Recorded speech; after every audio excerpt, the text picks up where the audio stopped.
Hindi binigo ng Team San Isidro ang kanilang fans sa do-or-die game sa elimination round ng Second Governor's Cup Nueva Ecija Intertown Basketball Tournament nang mapataob nila ang Team Bongabon 98-91. Sa first quarter pa lang, makikita na ang higpit ng depensa ng bawat koponan. Dikit ang laban hanggang tumuntong ang second quarter. Sa pagtatapos ng first half, lamang ng 1 puntos ang Team Bongabon, 48-47. Sa third quarter, mas sumiklab ang bangis ng depensa at opensa ng mga key players ng Team San Isidro.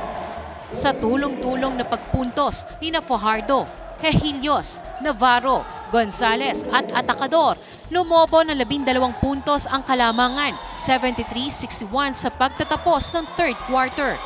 Pagpasok ng last quarter, dikdikan pa rin ang laban ng dalawang koponan.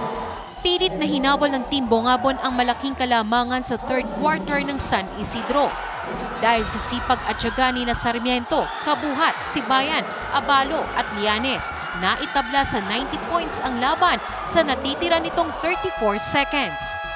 Hindi naman pumayag ang team captain ng San Isidro na si Edgy Hejilios. Nakakuha ito ng foul galing kay Abalo at 2 free throws ang ibinigay ng referee.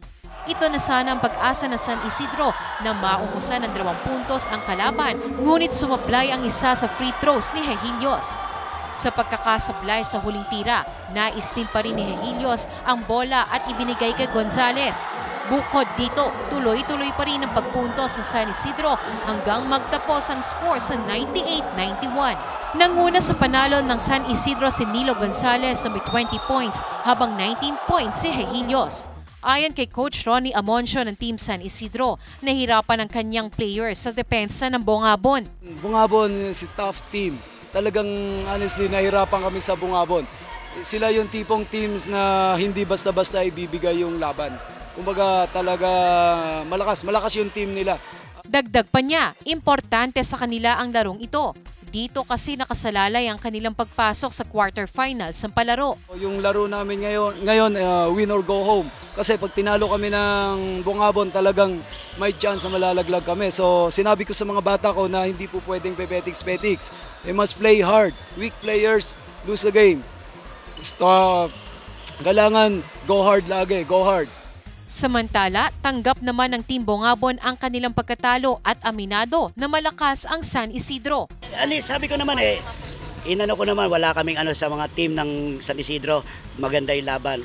Malakas po talaga San Isidro kasi nakaraang taon sila yung champion at beside that wala pang nababawas sa kanila, buo pa rin sila.